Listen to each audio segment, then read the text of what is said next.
Mesdames et messieurs, bonsoir. C'est toujours un plaisir de vous savoir nombreux pour nous suivre. Bienvenue à cette grande édition du journal. Nous vous proposons de suivre déjà les grands titres. La plénière consacrée à l'examen de la motion de censure contre le Premier ministre Sylvestre Ilunga Ilunkamba a bel et bien eu lieu à l'Assemblée nationale. C'est mercredi 27 janvier 2021. 382 députés nationaux ont participé au vote.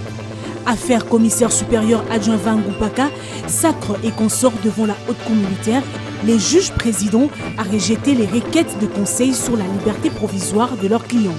Les prévenus sont poursuivis pour association de malfaiteurs et vol à main armée. L'eau et l'électricité sont devenus les denrées rares dans certains quartiers de la commune de Kassavubu.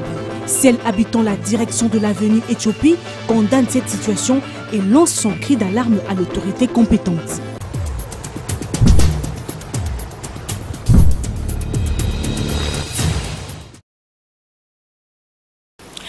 Bonsoir à tous. L'actualité de ce soir nous emmène directement au Parlement où la plénière à l'Assemblée nationale convoquée ce mercredi 27 janvier 2021 pour l'étude de la motion de censure contre le gouvernement Ilunkamba a bel et bien eu lieu. Les dénouements de celle-ci dans ce reportage. Contrairement à un communiqué ayant circulé sur les réseaux sociaux, faisant état du report à une date ultérieure de la plénière consacrée à l'examen de la motion de censure contre le Premier ministre Sylvestre Ilunga Ilunkamba, au motif que ce dernier a été testé positif au Covid-19, la disciplinaire a bel et bien eu lieu ce mercredi 27 janvier 2021 sous la conduite de Christophe Mbosonko Diampuanga, président du bureau d'âge de l'Assemblée nationale. Au total, 382 députés nationaux sur 500 qui composent la Chambre basse du Parlement ont pris part à cette plénière et ont participé au vote. Il faudrait rappeler que la motion de censure contre les chefs du gouvernement a été initiée par les députés nationaux Chérubin Okenge. Et parmi les griefs qu'on reproche à Sylvestre Ilunga Ilunkamba se trouve son incompétence à trouver des solutions dans différents domaines, notamment en politique, la sécurité et en économie.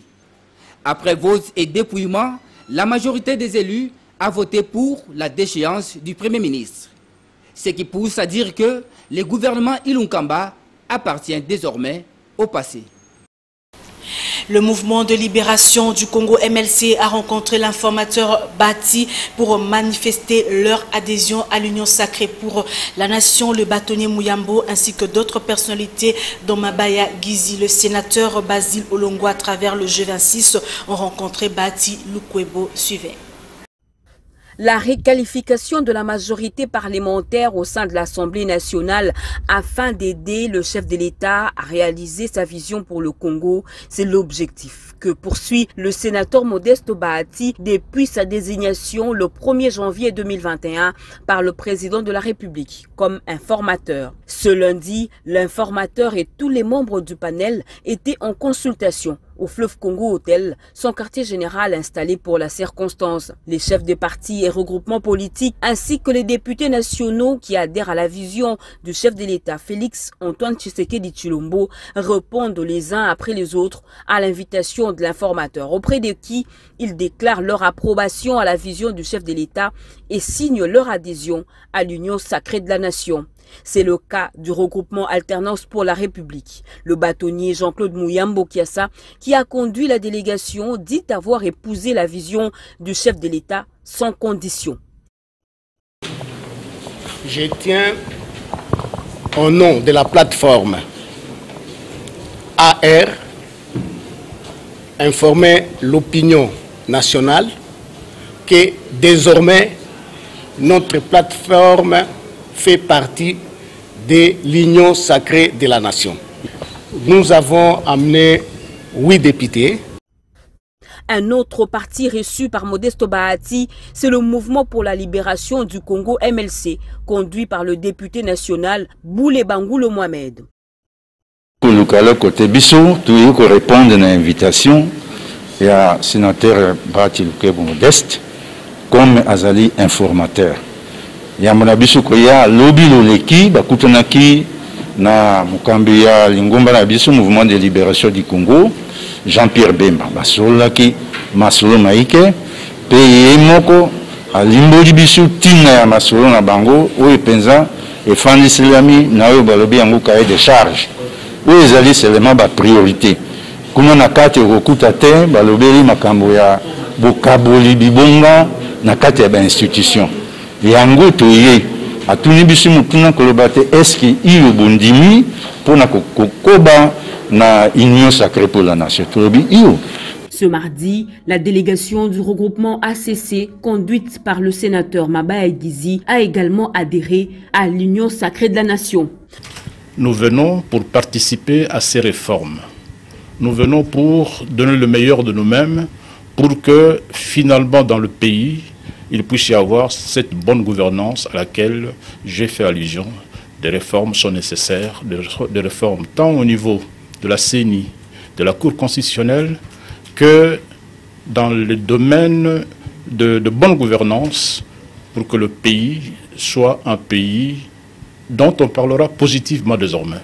Sur la liste de consultés, on peut également voir le G26, le groupe des députés acteurs du développement et le parti Union pour la République de Bofassa Djema. La moisson a été abondante pour l'homme qui a reçu la mission du chef de l'État de restructurer la nouvelle majorité parlementaire.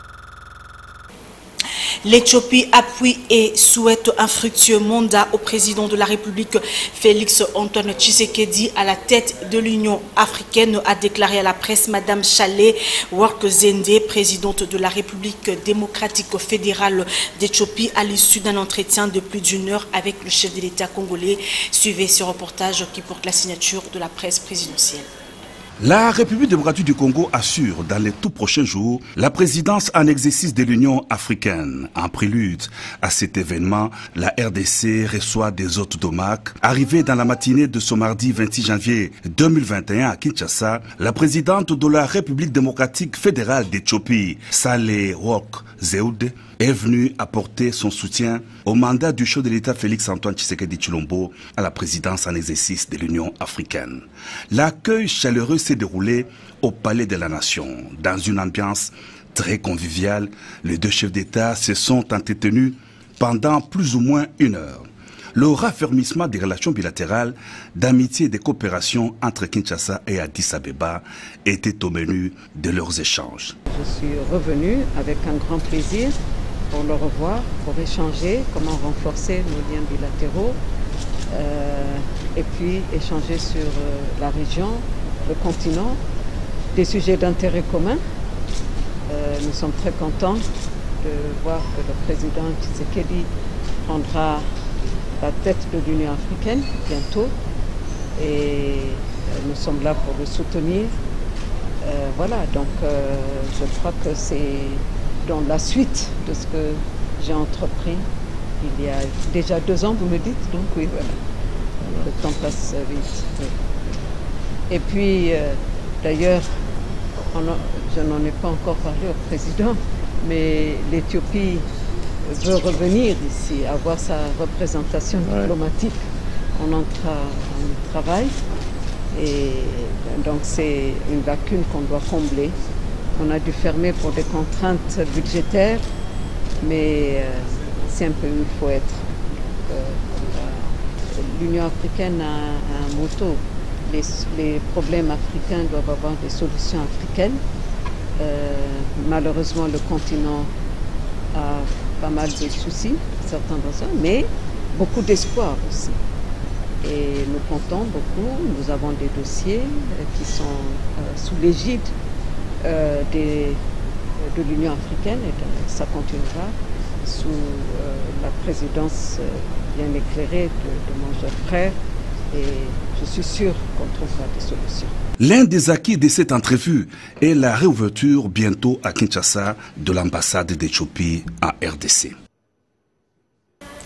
La ville de Lubumbashi, nous sommes de la province du Haut-Katanga, continue de faire face à l'insécurité. Des maisons ont été cambriolées dans la nuit du vendredi à samedi de la semaine passée par des hommes armés qui ont emporté plusieurs biens des valeurs. Junior Kaniki nous en dit plus. Au quartier Kisanga, dans la commune annexe, c'est la population sous les chocs. Après le passage des hommes armés, la nuit de vendredi à samedi. Ils étaient habillés en polo rouge-noir et des bonnets des militaires. Ils avaient des armes et sont entrés dans plusieurs maisons du quartier en brisant des vitres.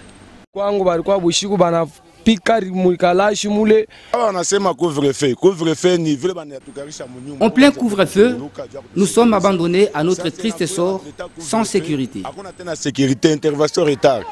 Une partie du bloc entre la route Kipushi et celle de Kasumbalesa, c'est environ 100 maisons cambriolées.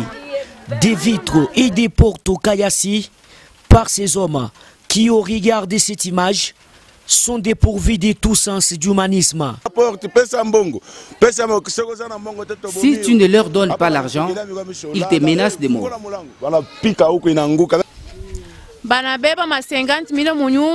Ils ont ravi l'argent et quelques biens précieux dans les maisons. Ils ont mis des cadenas aux portes pour procéder au cambriolage. Ils ont emporté des biens de valeur et des grosses sommes d'argent. Sur les lèvres des femmes, les dires sont ignobles. Tout le quartier a été pillé par ces inciviques. Nous ne voulons plus d'eux ici.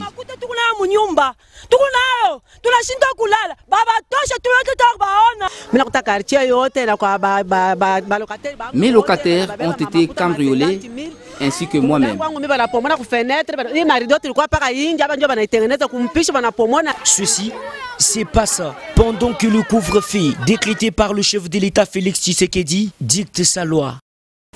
Et puis la haute cour militaire qui juge les commissaires supérieurs adjoints Vangupaka, Dialelo, Sacre et consorts prévenus d'associations de malfaiteurs et vols armés a rendu ce mardi 26 janvier 2021 son arrêt avant dire droit concernant les requêtes des libertés provisoires introduites par le deux conseils. Elle a déclaré les dites requêtes recevables mais non fondées. Les détails avec Sylvain Kapombo-Bosingele.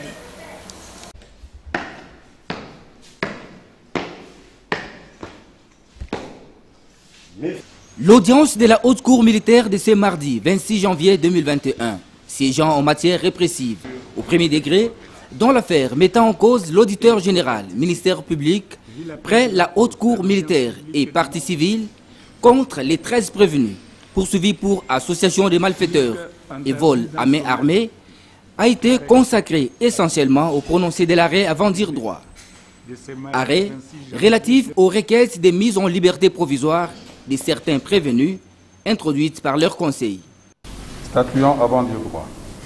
Après délibération et vote à la majorité des voix de ses membres, le ministère public a entendu, vu la Constitution de la République démocratique du Congo en ses articles 21 et 149, vu le Code judiciaire militaire, spécialement en ses articles 66, 67, 93, 112, 115, 120, 198 et 205. Vu le Code de procédure pénale en son article 45, disant droit. Dit recevable, les requêtes en liberté provisoire introduites par Kambale Vuma et Vangupaka Dialelo Sacré. Ces requêtes non fondées. Séance tenante. Certains mémoires uniques ont été déposés par le Conseil de la Défense conformément à l'article 246 alinéa 2 du Code judiciaire militaire. Et pour éviter les dépôts des mémoires uniques à chaque audience, la haute cour militaire a donc demandé aux différents conseils désireux poser cet acte de les faire au même moment avant les débats au fond, afin de permettre au ministère public d'en prendre connaissance pour préparer sa réaction. Après les observations de l'organe de la loi, a dit le président des séances, les 10 mémoires seront prises en délibéré par la haute juridiction militaire qui va les répondre en un seul arrêt ou jugement. Après une mission de travail de 2 semaines effectuée à Kinshasa, le président fédéral de l'UDPS Équateur, J.C. Mbongo Bokanga, est de retour à Mbandaka. Il fait le compte-rendu de son voyage au micro de José Maza Osukuma.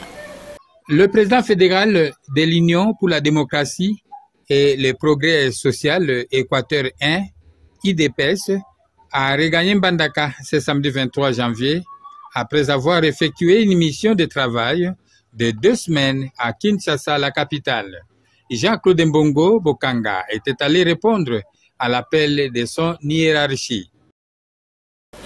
Dans le cadre du projet Restaure les réseaux Citizen Network Justice et Démocratie organise des ateliers sur la lutte contre la torture à l'intention de jeunes de mouvements citoyens. Le journée du 26 et du 27 janvier 2021 était réservé à ceux de la commune d'Ingiringiri qui se sont retrouvés à la maison communale Polydor Ngaziami.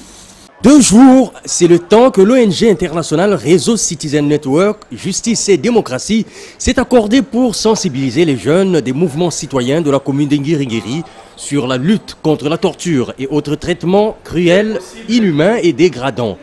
Une activité qui s'inscrit dans le cadre de son projet Restaure, entendez, résistons à la torture ensemble. Ce que nous attendons des jeunes des mouvements citoyens, c'est que d'abord qu'ils capitalisent les informations qu'ils vont recevoir à l'occasion de ces ateliers et ces informations vont leur permettre de savoir quelle attitude adopter toutes les fois qu'ils seront victimes des actes de torture ou d'autres traitements cruels, inhumains ou dégradants, savoir quelle voie emprunter. Les participants à cet atelier ont été entretenus par le secrétaire général des Actions des chrétiens pour l'abolition de la torture sur notamment les instruments juridiques nationaux et internationaux interdisant cet acte que la RDC a ratifié et les mécanismes à mettre en œuvre pour y faire face. Par ailleurs, ils ont été informés de la procédure à suivre en cas de torture. Quelles sont les instances qu'il faut vraiment toucher afin de trouver bien des causes? C'est aussi un élément positif que nous avions trouvé dans cette formation. On nous a démontré comment saisir les instances judiciaires en cas de la torture, comment sensibiliser aussi la population. RCN, Justice et Démocratie, est une ONG de droit belge qui a vu le jour en 1996 à la suite du génocide rwandais. Elle travaille avec des ONG locales pour apporter l'assistance juridique, psychologique, médicale et sociale aux victimes de torture ou des traitements dégradants. Et puis un atelier de révisitation et statistiques genre se tient à Mbandaka du 26 au 28 janvier 2021 dans le cadre du projet d'appui au recensement général de la population et le renforcement de bases des données. José Mazao Sukuma nous en donne les détails. La salle de réunion de l'hôtel Alpha Century de Mbandaka a servi de cadre d'un atelier de révisitation du cluster statistique genre de la province de l'Équateur. Et c'est là pour la collecte, les traitements et la transmission des données.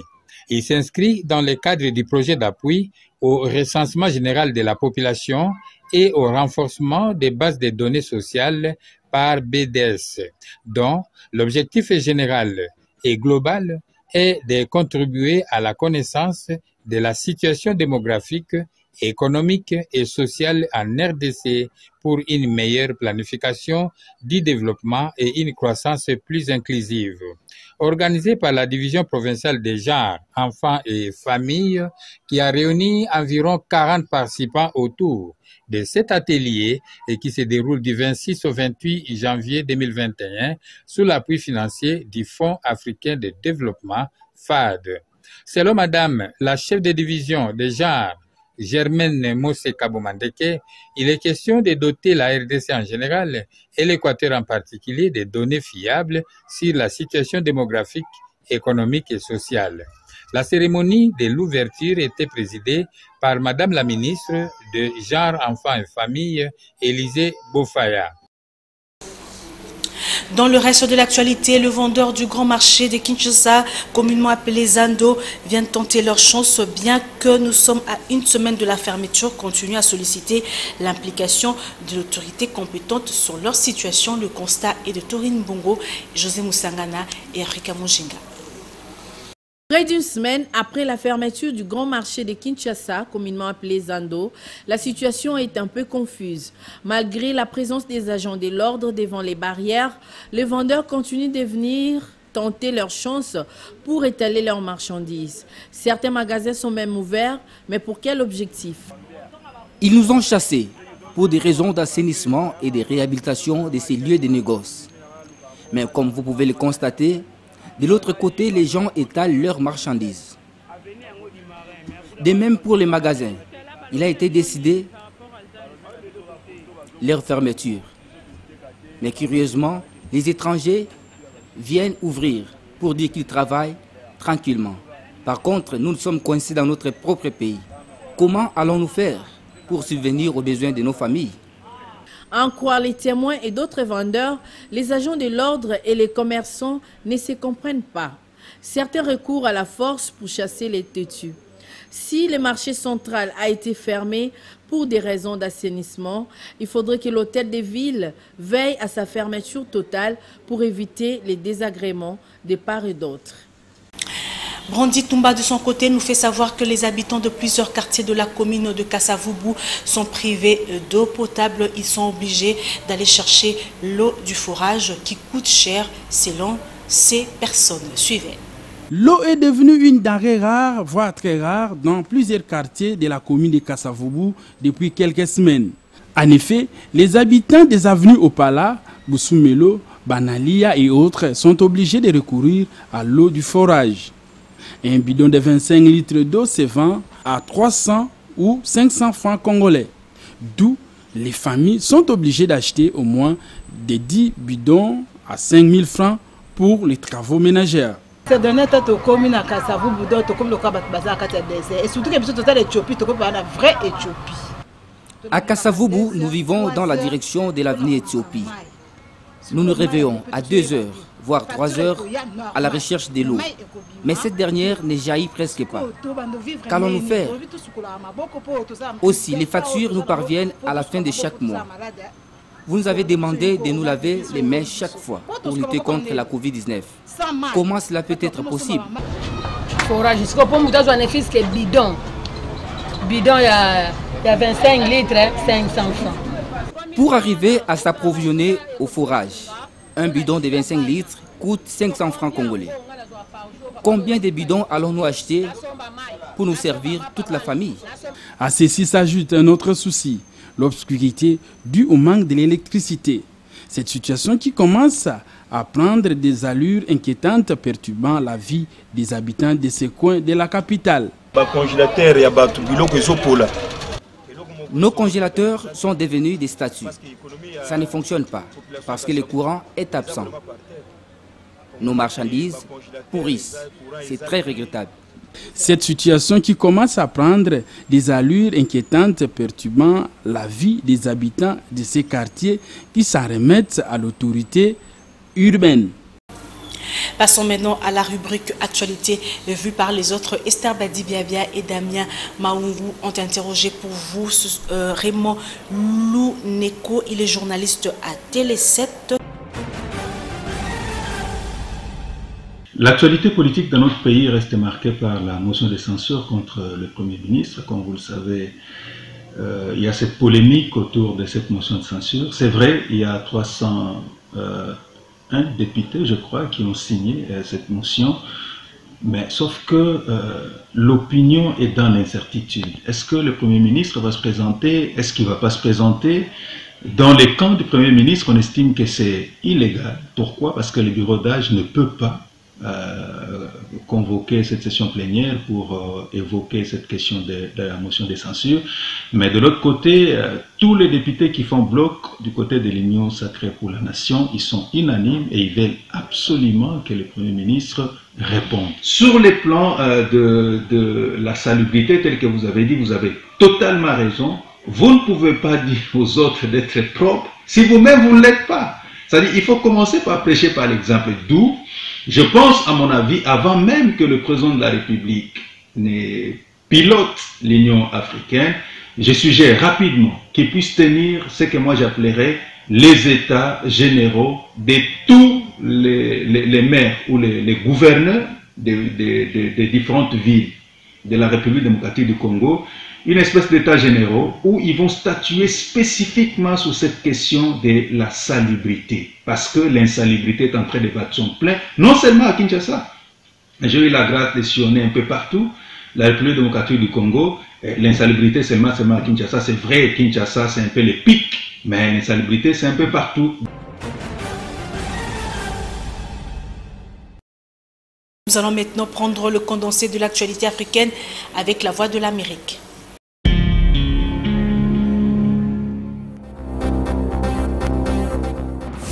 Au Mali, 6 ministres du gouvernement intérimaire sont arrivés à Kidal, la première délégation de ce type dans la ville depuis que l'armée a évincé le président Ibrahim Boubacar Keïta lors d'un coup d'État le 18 août 2020. La ville de Kidal est tombée aux mains des séparatistes Touaregs en 2012.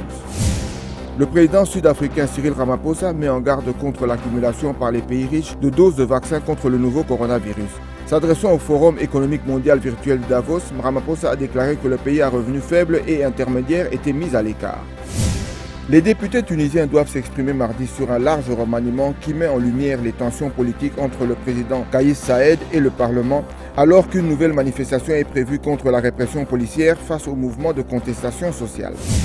Maurice a commencé mardi à vacciner contre le Covid-19, une étape cruciale pour cette nation de l'océan Indien alors qu'elle cherche à relancer son industrie touristique durement touchée et à accueillir à nouveau les visiteurs. Nous allons compléter l'actualité de ce mercredi avec le parution de journaux. C'est dans une sélection et commentaire de Polydor Ngaziami. Place maintenant à la revue de presse.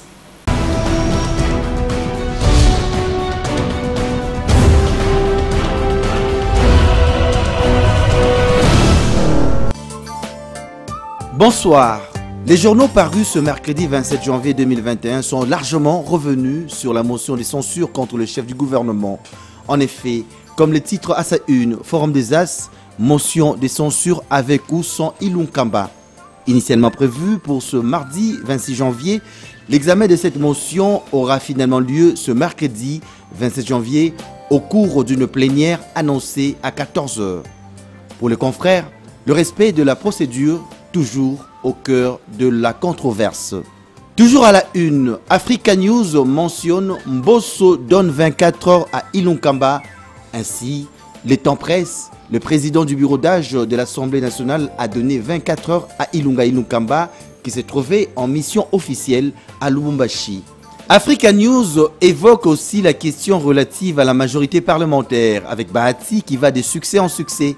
Cette affirmation s'est justifiée par le fait que chaque jour qui passe, l'informateur compte déjà un nombre important de chefs de partis et regroupements politiques qui viennent justement confirmer leur adhésion au sein de l'Union sacrée de la nation. C'est le cas de le dire avec le bâtonnier Jean-Claude Mouyambo, le MLC, ainsi que d'autres. C'en est fini pour cette revue de presse. Bonne suite de programme sur la chaîne des références.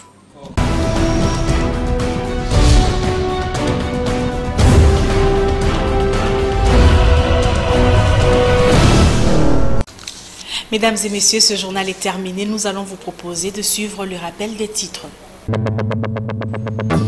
La plénière consacrée à l'examen de la motion de censure contre le Premier ministre Sylvestre Ilunga Ilunkamba a bel et bien eu lieu à l'Assemblée nationale. C'est mercredi 27 janvier 2021. 382 députés nationaux ont participé au vote. Affaire commissaire supérieur adjoint Vangoupaka, sacre et consort devant la haute cour militaire. Les juges présidents ont rejeté les requêtes de conseil sur la liberté provisoire de leurs clients. Les prévenus sont poursuivis pour association de malfaiteurs et vol à main armée. L'eau et l'électricité sont devenus les denrées rares dans certains quartiers de la commune de Kasavubu.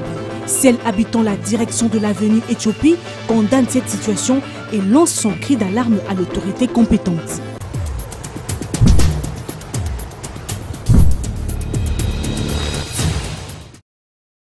Fin de ce journal. Merci à vous tous qui l'avez chaleureusement reçu dans vos maisons. Je vous retrouve demain à 19 h avec le même plaisir. Bonsoir chez vous.